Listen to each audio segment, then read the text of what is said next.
Hello everyone, আসসালামু আলাইকুম। আজকে আপনাদের দেখাবো জি9 কলার চারা। জি9 কলা হচ্ছে আমাদের দেশের প্রচলিত একটি জাত আছে, সাগর কলা নামে পরিচিত।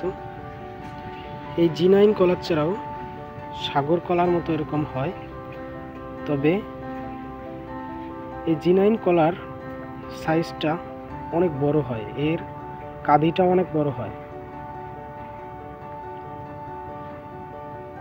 তাই যদি কেউ কলার চারা চাষ করতে চান তাহলে জি9 করতে পারেন।